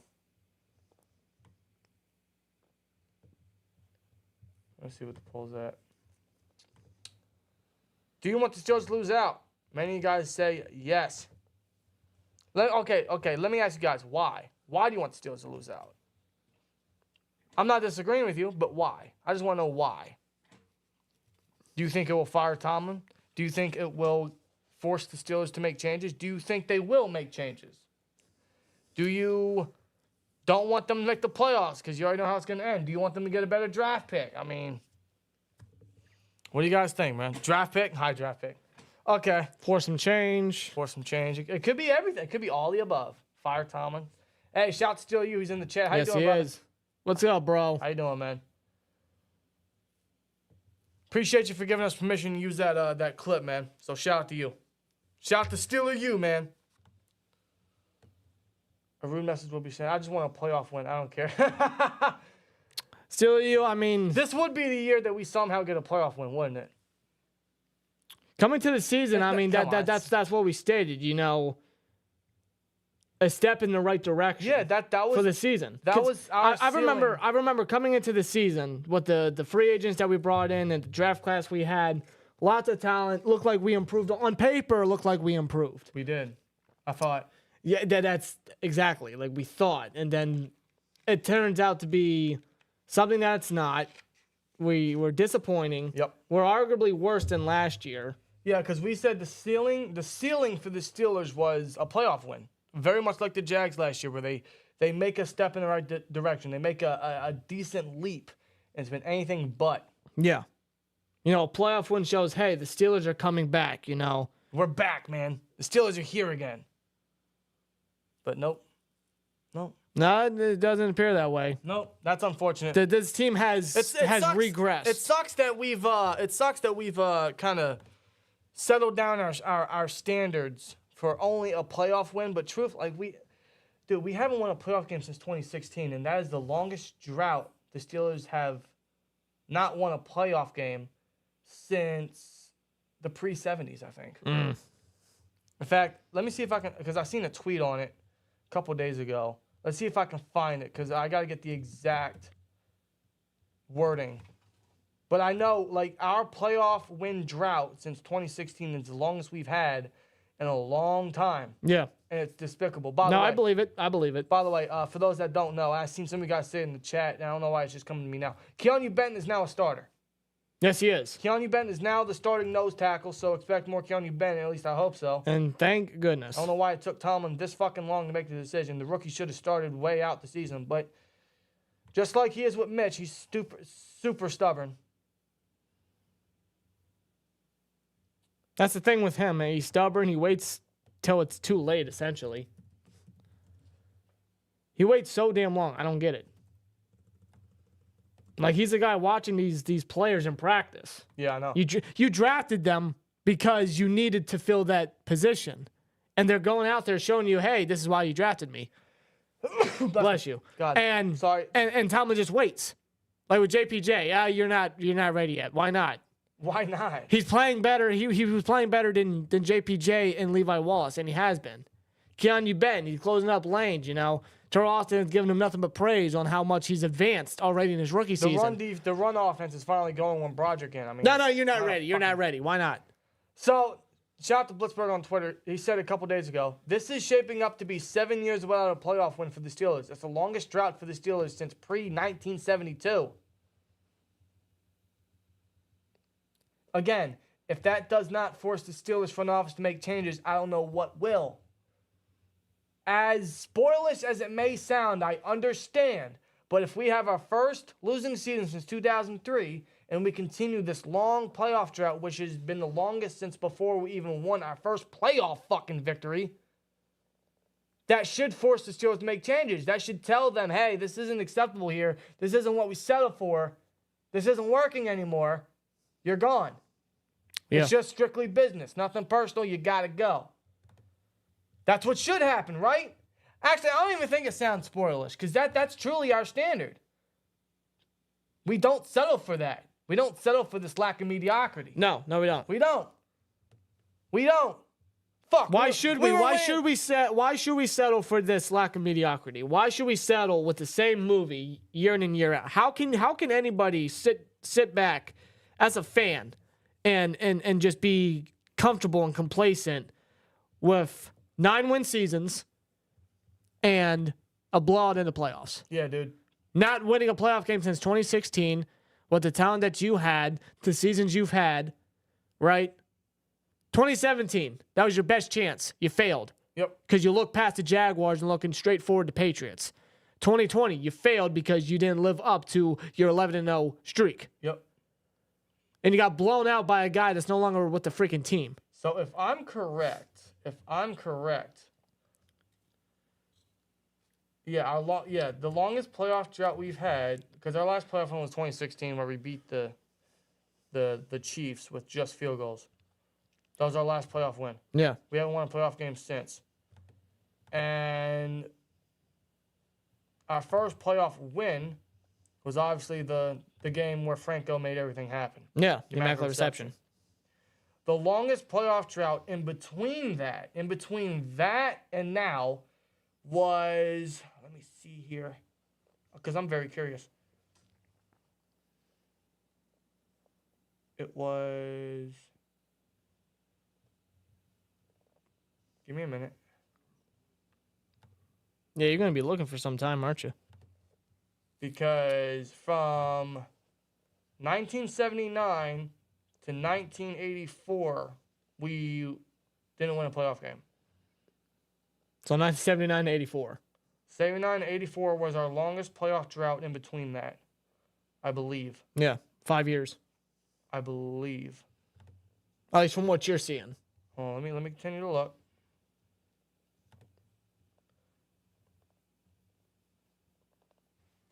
So that's that as of now while you're looking.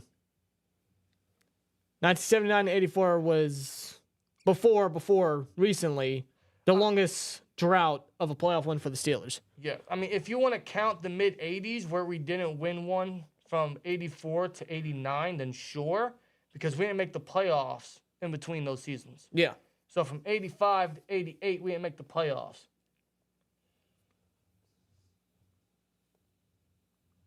But if you want to talk where we made the playoffs but still lost, you could say 79 to 84 because we made the playoffs twice in between that. Yeah. But lost in 82 and 83.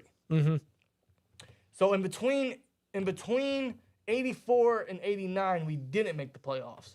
But But those 2 years we won the playoffs. But from 79 to 84, we made the playoffs twice before that, but lost. So that's probably our longest playoff drought where we've been to the playoffs but still lost. At least until now, because ever since 2017, we've only been to the playoffs 3 times. 2017, then it was 2020 and 2021. Yeah. Yeah. And we know the outcome. So if you want to count our longest playoff drought where we didn't make the playoffs, it was probably 84 between 84 and 89. Yeah. Yeah, that might have been it. Either that or 97 and 2001. But those are those are about the same years. Yeah. But if you're talking where we made the playoffs but still lost, yeah, we're talking 79 through 84. Wow. Mm-hmm. Yeah, dude. If that doesn't open your eyes about change being necessary, bro, I don't know, dude. Yeah. Change is very, very much necessary. No, we're not bringing Duck back. Why do people keep bringing that up, No. bro? No, he can stay retired. My toxic trait is I love Coach T. Yeah. I've always defended him, bro. We always defended him. Oh, we tried to give him the benefit of the doubt year in and year out. Times. Because this was the year, man. This was the year for Tomlin. Because all our current feelings about Tomlin were existent when we got blown out to open the 2019 season. Yeah. Yeah. Yeah, these current thoughts we have about Tomlin were existent when we got blown out versus the Patriots to open the 2019 season after they won their 6th Super Bowl. Yeah. But after the 2019 season, it kind of gave us a new sense of life. It's like, well, this is what he did without Tom, or this is what he did without Ben. A year where he was supposed to have a losing season, he managed to obtain 500. And then he didn't win with Ben for one reason or another. whether Ben was washed or Tomlin just, is not a winning coach in the playoffs. He doesn't step up in massive and big games because he made the playoffs twice after that with Ben. Yeah. And they were both blowout losses. So Tomlin just can't step up in big games. And Ben at that stage was, very, at the end of his career. We all knew that. But then we were like, okay, let's see what he can do after with life after Ben. Let's see what he can do with his own team. Let's see if he can kind of bury the coward team dilemma. Yeah. The coward team agenda. Exactly, agenda. Thank you. And here he is in the same situation for many years now. And our initial thoughts about Tomlin when we got blown out versus the Patriots in 2019 are resurrected. Yeah. This is Tomlin's third year, if you count 2019 without Ben out all season. His third year without Big Ben, and it's already leading to possibly not making the playoffs again. So, I mean, is he a good coach? Yes. Is he a winning coach? I mean, it depends what your standard of winning is. But is change necessary? Absolutely.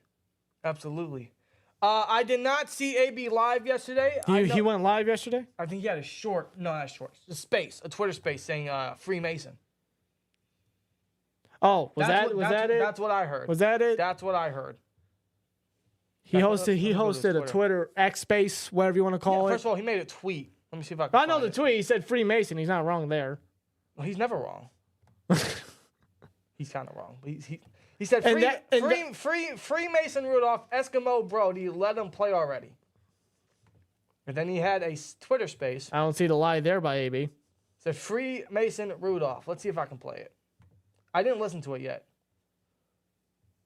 You have to turn the volume on. Oh, horse. Can you hear it? Hold on. I don't know how to work these spaces. I never got into Twitter Spaces, X Space, whatever you want to call it. Okay, whatever. Wait, hold on. Wait, what the fuck? Hold on. He let him in the goddamn. Yeah, I guess he did. Hold on. Why is this audio not working? It says look under Pickensburg. Yeah. Look under Pickensburg. What's that? Is your audio on? That's Yes, what Mad 513 bro, said. He literally let Pickensburg in the fucking. Come on, this guy's everywhere. I swear to God, I can't hear it. Hold on. What the shit? I don't know. I don't know how you work these things. Am I? Hold on. Okay, hold on.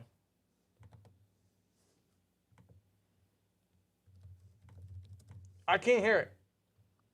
Well, if you can't hear it, then I mean, like, don't worry about it. But I want to listen to it. Well, then, if you can't listen to it here, listen to it afterward. Huh? Still, you says he gave George Pickens some actual good advice. I did hear about that. I didn't check it. Surprised no one cropped any of the spaces and made it into like their own posts. Why can't I hear it?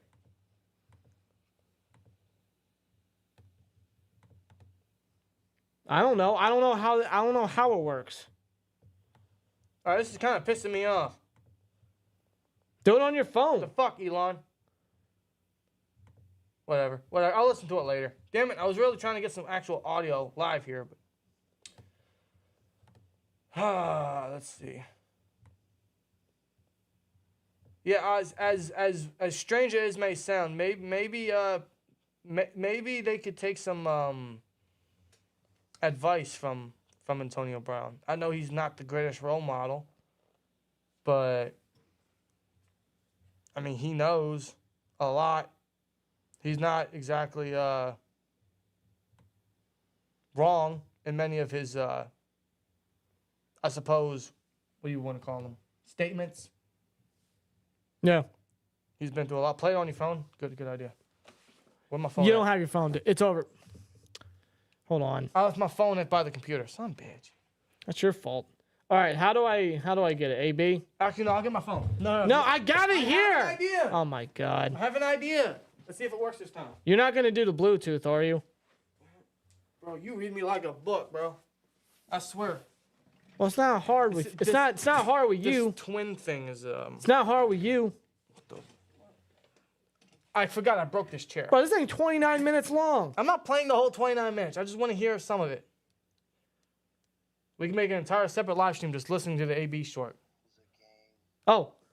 And you prepare and work so hard to not be able to have the ones next to you on the sideline believe in you.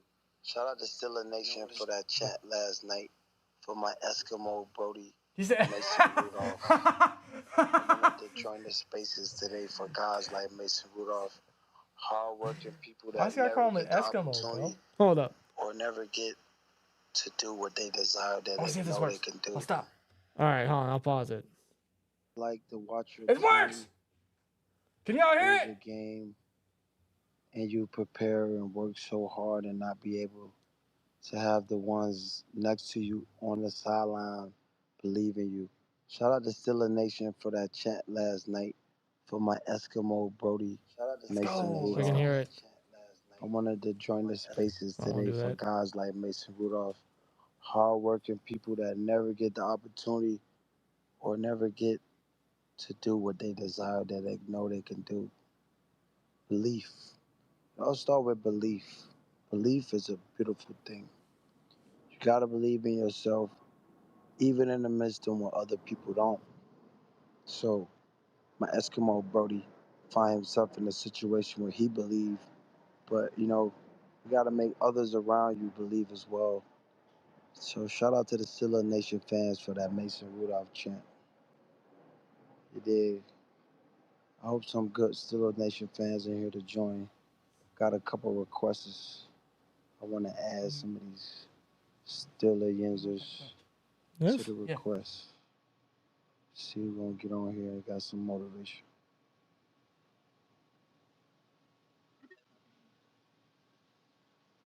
But we're gonna take it to the that maybe I need to pull up to one of these tailgates, maybe for the playoffs game and get the people fired up. Yeah, man. And hey, we do a Twitter space Wednesday nights at 10. If you ever we have old Steelers on there, like retired Steelers. So if you ever want to drop in, we have nice copacetic, like we keep it easy, nice questions. We want to hear what it was like. I'm not. I gotta retire a Steeler first. I don't think I'm retired yet. Well, we'll make your case then. Yeah, if you build a big case for me, maybe we'll come and make it happen the right way.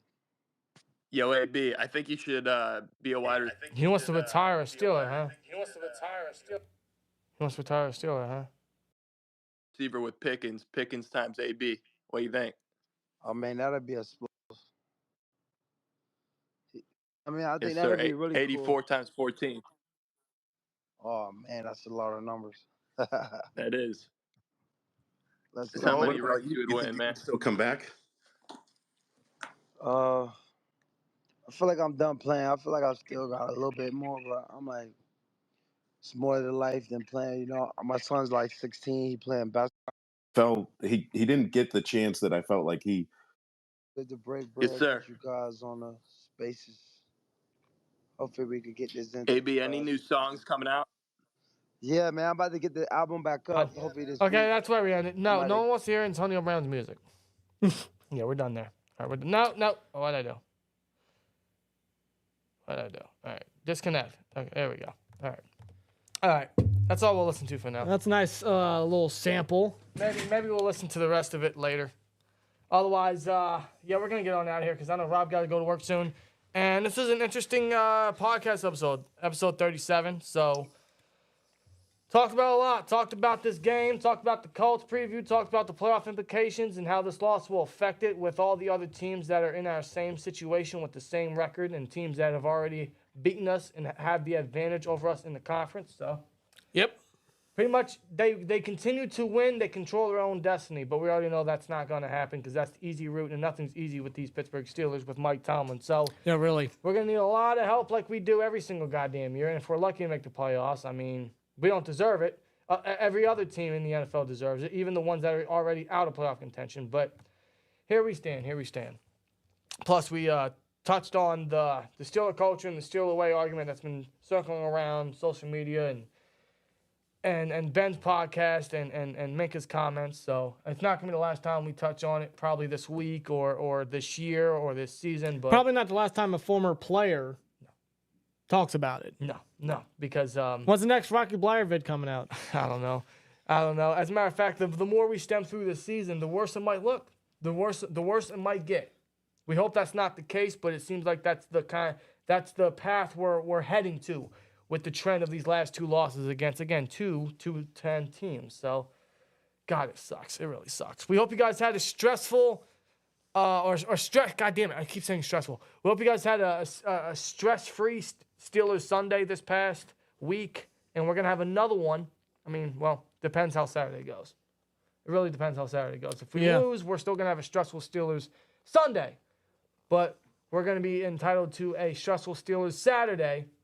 So that's going to be fun. That's going to be great. And at least we don't have to wait till Sunday to endure the torture. You know, at least it's a day ahead. It's a day ahead, but it's still the fact, like...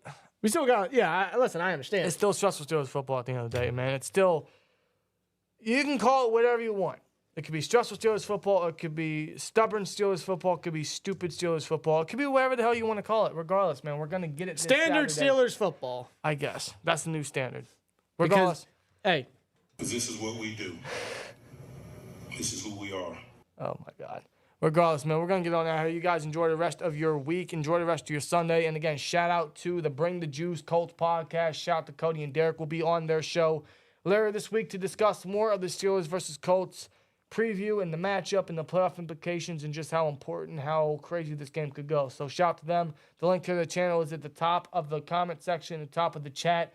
Give them a sub, give them a like, and check out their preview with us this upcoming week, man. So shout out to them. Thanks to them for having us on in advance and can't wait to do the preview later this week. So shout out to them. Big time. Otherwise, you guys enjoy the rest of your day. Enjoy the rest of your week. And we'll see what other content we have out to pump out the rest of the week. Otherwise, we have Saturday to look forward to. And hopefully work doesn't keep me too long so I can make this game, even though this team's already going to stress me out. It's still the fact I don't want to miss the game, man. I don't know, man. No matter how bad this team is, I still just can't miss the game. I don't care how disengaged I am. I still want to see the game. But we'll see what happens this coming Saturday, and see you then. So you guys enjoy the rest of your week. Here we go. Steelers at the end of the day. Let's find a way to get a dub. And I don't know anymore. I just don't know anymore. We'll see what happens. Yeah. But as always, like, comment, subscribe, and we'll see you later. Peace! It's more like we're just going to fuck around and find out, bro. That's exactly how this season's going to go, bro. That's how the rest of this schedule is going to be. We're just going to fuck around and find out. We're going to see. Major playoff implications, guys. The rest of the way. Major playoff implications, and we'll be lucky to not only continue to win, or not continue because we're on a 2-game lose streak, but to find a win but make the playoffs. I don't know. We don't deserve it. We'll be lucky if we get it. Step up or step aside, Steelers. Step up or step aside, yeah. It's funny. I say we're going to fuck around and find out. That's what we used to tell teams. Now the teams tell us that. You notice that? Oh, we find out big time. Oh, yeah. I don't want to find out anymore, bro. I've already found out.